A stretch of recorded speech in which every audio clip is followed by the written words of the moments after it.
Hello and welcome to LLMs and Risk Management on the Soft Side. This is the 45th episode in the Crossing Thin Ice podcast series brought to you by Actuarial Risk Management. My name is Max Rudolph, and as always, I'm joined by Dave Ingram. While artificial intelligence creates buzz in the press, large language models are tools that can provide great value. Risk teams can use LLMs to do tasks not in the current skill set of the risk team or that time doesn't allow them to pursue. Dave will talk about forms of environmental monitoring and share examples of a dynamic risk process. We hope the Crossing Thin Ice podcast series will help you with your ERM program and risk knowledge. We hope that you are already taking advantage of our complimentary quarterly newsletter and webcast on a variety of risk management topics and encourage you to share with everyone from peers to those just getting started with their risk management journey. As a reminder, nothing in today's podcast is intended to be investment advice. We are here to provide educational material on ERM topics without getting lost in the weeds. Let's get started.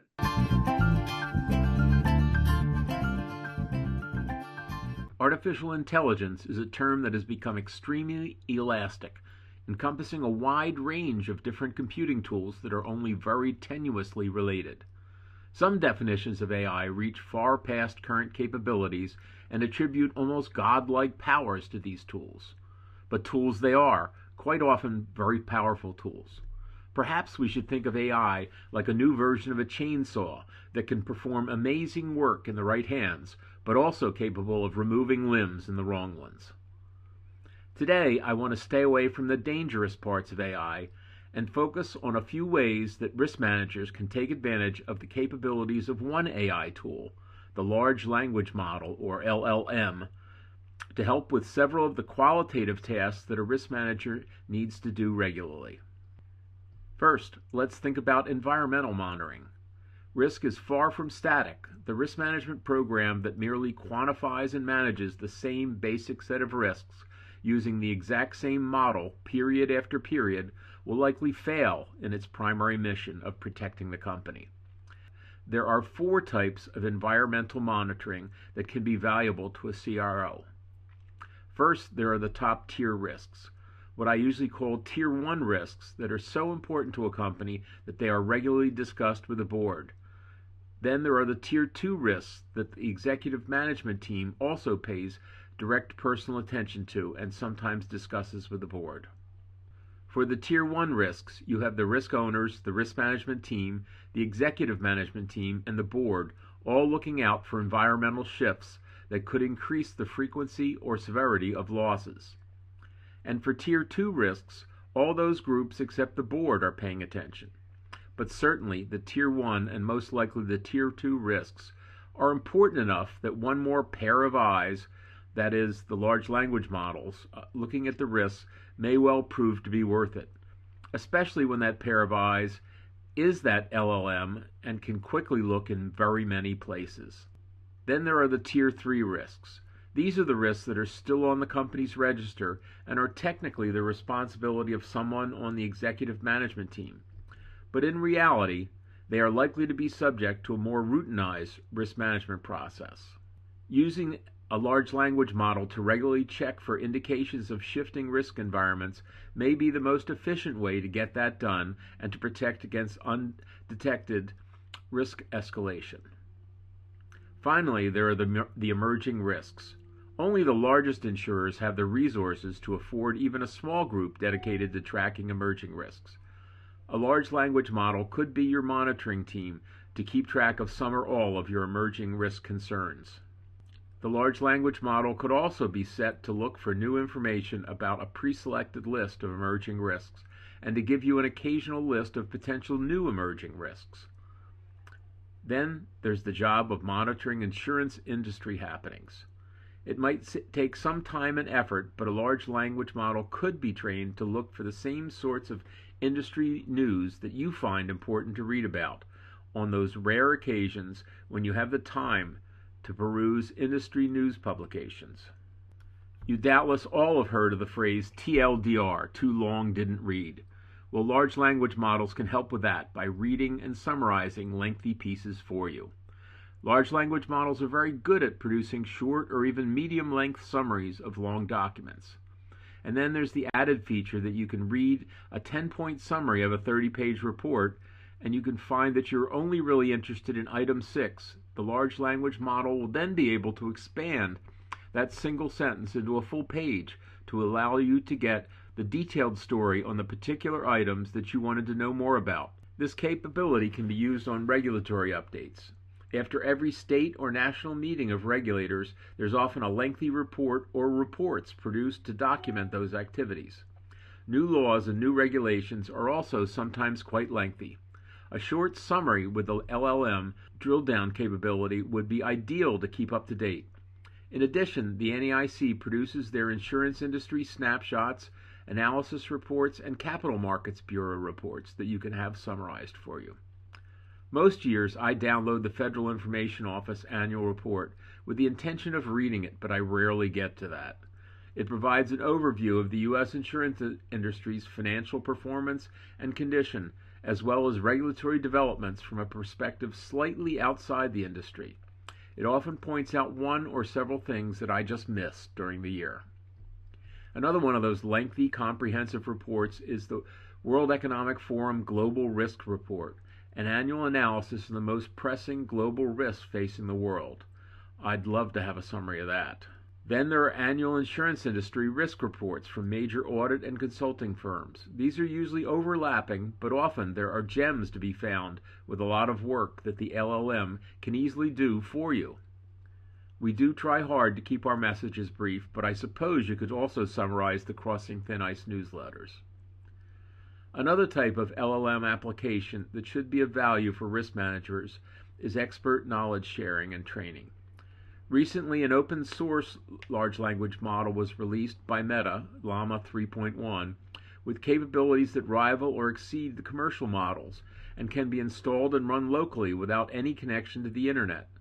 This makes the use of a large language model for expert knowledge sharing and training within a company much more practical, because data entered in a local model will not be available to train a widely used public large language model. Expert knowledge that is the underlying basis for the company's risk models and risk mitigation practices, including highly technical processes like embedded guarantee hedging and asset liability management, can become a part of the knowledge base of the private LLM. It can then be queried by anyone working with these processes, drastically reducing training costs and key person risk all at the same time. Another private LLM can also be trained with details about company products and plans, along with a full set of regulations and the tax laws that apply to the company's products. This LLM can be an invaluable resource for the risk management staff, who need to know this information but often find it difficult to get all their detailed questions answered. In both cases, the LLM will be able to answer general or detailed questions, looking first at the locally provided information and secondarily at broader training data. The model can and should be trained to identify which sources it is using to provide these answers. In addition, the models will need to be trained to avoid those imaginary answers, also known as hallucinations, that plague many users of the LLMs. This is just a small sample of the ways that LLMs can be of use to the CRO and her staff. As they all get used, both the power and the limitations of large language models, as well as the capabilities of the LLMs expand, I imagine that the LLM will become as ubiquitous as the spreadsheet and just as useful.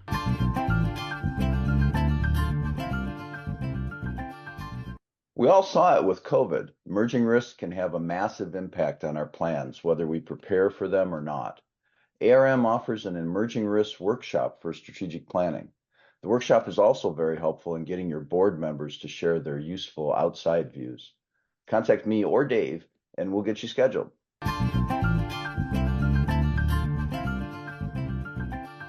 So Dave, you've been focused on practical uses of AI for a while. What do you like about using LLMs for risk management tasks? Well, first, Max, let me just remind everybody, LLMs, in case you're not up to speed on this, are large language models. ChatGPT is LLM, and there's a number of other LLMs. I think I've used about a dozen different LLMs. And I've been thinking about this, working with it for about 6 months now, which sounds like I'm brand new to it, but I think the people that have the most experience haven't been doing it for even more than 2 years. So I'm getting a lot of good experience with it. The thinking that I've developed on it is thinking of using these large language models the same way I use a spreadsheet for calculations. When I use a spreadsheet, I don't expect the spreadsheet knows the answer to any problems, but a spreadsheet can be really helpful to me in determining an answer to a calculation I need to do. They're also useful if I had to go back and revise the calculation or something. What I've been doing with the large language models, for the most part, I'd say at least three quarters, 80% of what I've been doing is in the realm of what's called a RAG, or a retrieval augmented generation model. They have fancy names for everything in AI.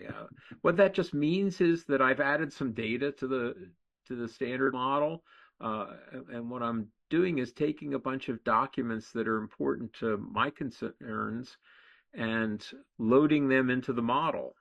And maybe I'm giving the model a little bit of special instructions, and then I'm able to ask questions that get answered first from the documents that I've uploaded, and then second from the general knowledge of the model. So I found that to be a really useful way of helping me to keep a lot of information in the context of my considerations, rather than having to kind of depend on my memory to tell me which of these 10 articles or documents of some kind are important in this situation.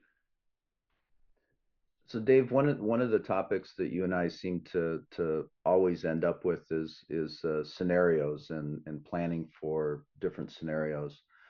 It won't surprise me if you've used LLMs for scenario generation. Can you talk about that a little bit and what efforts you've had so far? This is something that's outside of that RAG idea that I just mentioned.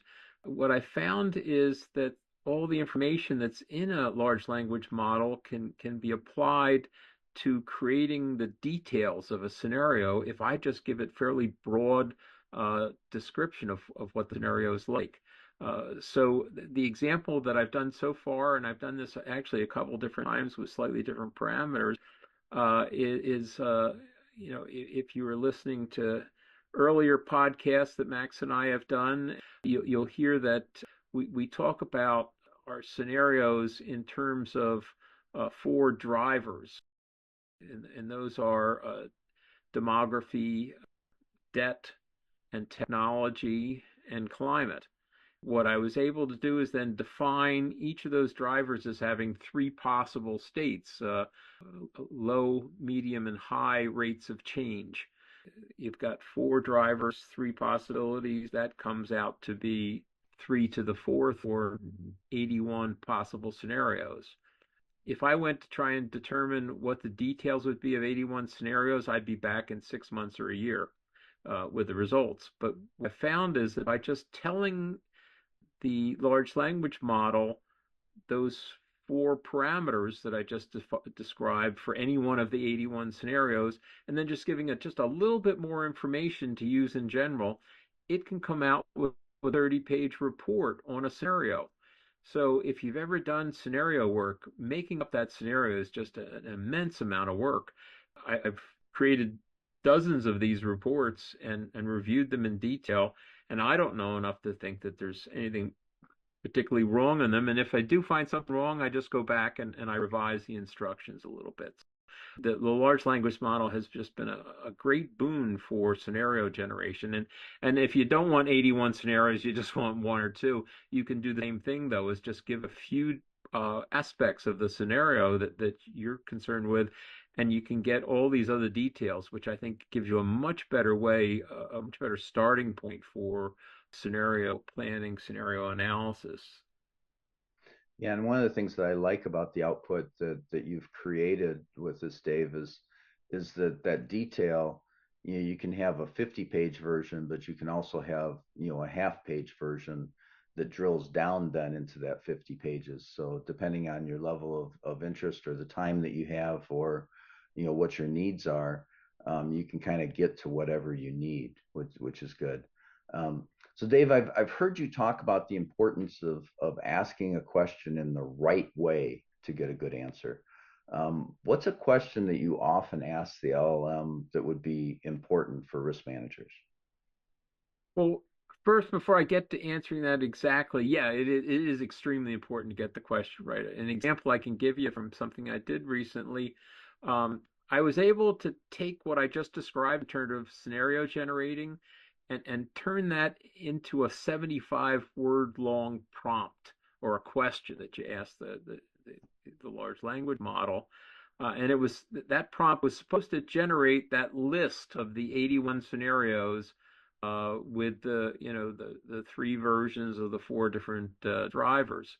I tried that on 11 different large language models, and only three of them were able to give me the list. So that was what I was trying to do, was figure out which of the models were better for what, and so I got three right. Uh, but a week later, it just struck me that there was something wrong with that. And so I went back and I took one of those three models that got it right, and I asked it, okay, well, how do I do a little bit better with that prompt? And by the time I was done, my 75 word prompt was 90 words long.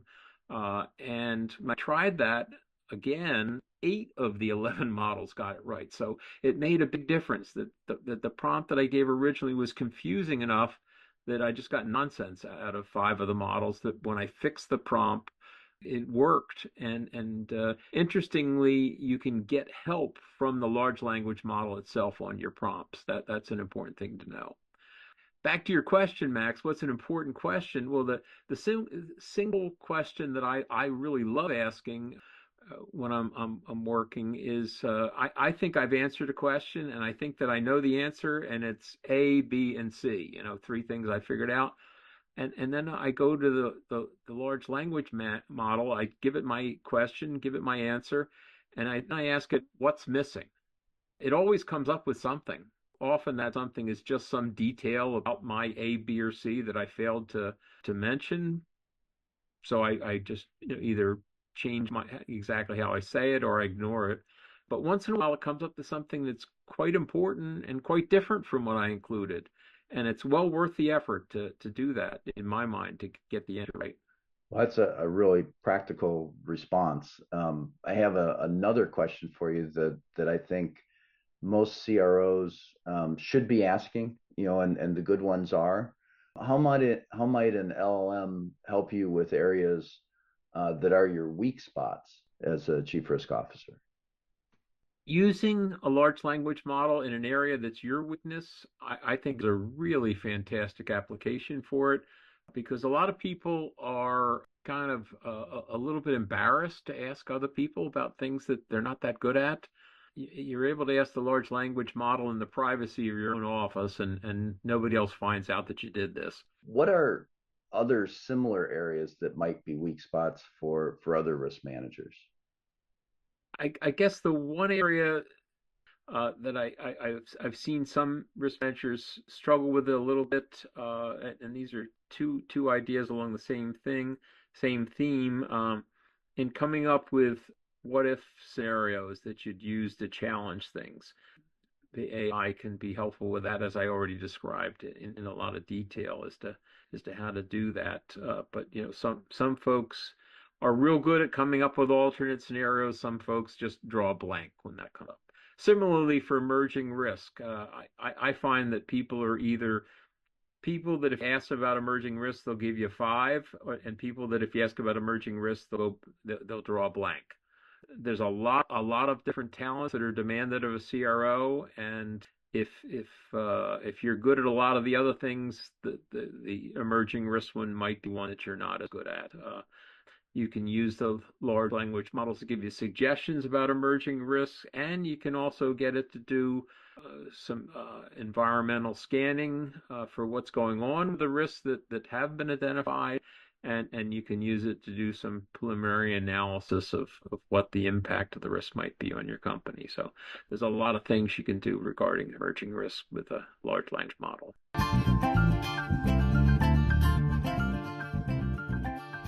An LLM in the right hands can be very useful. Dave focused here on practical applications, including an example where he has generated scenarios to consider alternative futures. As more risk managers share their expertise, it will help others get up to speed and extend our cumulative knowledge base. We hope you have enjoyed this episode of Crossing Thin Ice, presented by Actuarial Risk Management. If you found it valuable, please like, subscribe, and share with your colleagues.